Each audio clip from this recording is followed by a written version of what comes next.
तर इकडे ना सकाळी सकाळी ना आईचे हार बनवण्याचे काम चालू होते। तर काल ना रामनवमी आणि त्याचबरोबर ना चैत्र महिन्यातला नवरात्रीचा ना शेवटचा दिवस।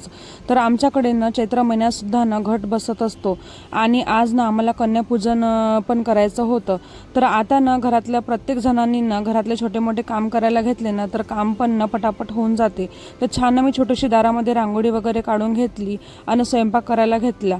तर आता मला ना स्वयंपाकामध्येच भरपूर वेळ लागणार होता। तर इकडे ना मी पूजेमध्ये ना आईबाबालाच बसा असं म्हटलं आणि पूजेमध्ये आईबाबा वगैरे बसले आणि पूजा ना ही रामनवमीची असते, त्यामुळे ना आम्ही शेवटच्या दिवसाला ना ब्राह्मणाच्या हातातून ना होम आणि पूजा करून घेत असतो।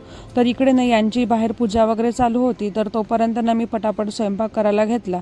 स्वयंपाकामध्ये ना आजच्या दिवशी ना पुरणाचा स्वयंपाक करायचा असतो। तर पूर्ण स्वयंपाक करून घेतला आणि छान देवीला नैवेद्य वगैरे दाखवून दिलं। आता नैवेद्यामध्ये सर्व स्वयंपाक वगैरे मी केला होता।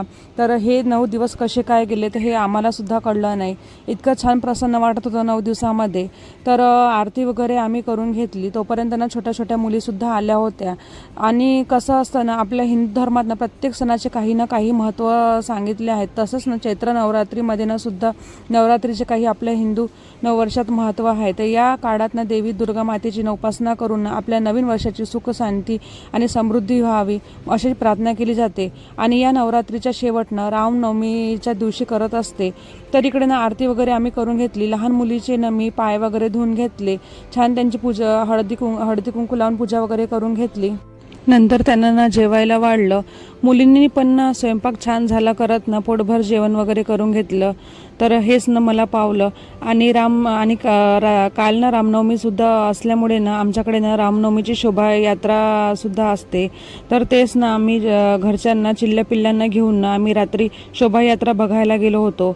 नुसतं घर आणि काम आणि पैसा यातच केल्याने काही होत नाही, तर काही ना आपल्या स्वतःसाठी पण आपण काही वेळ तरी काढला पाहिजे। तर छान शोभायात्रा वगैरे बघितली आणि लेकरांना ना काही खेळणी वगैरे घेऊन दिली।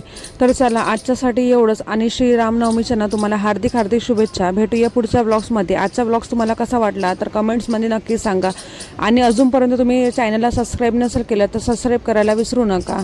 बाय।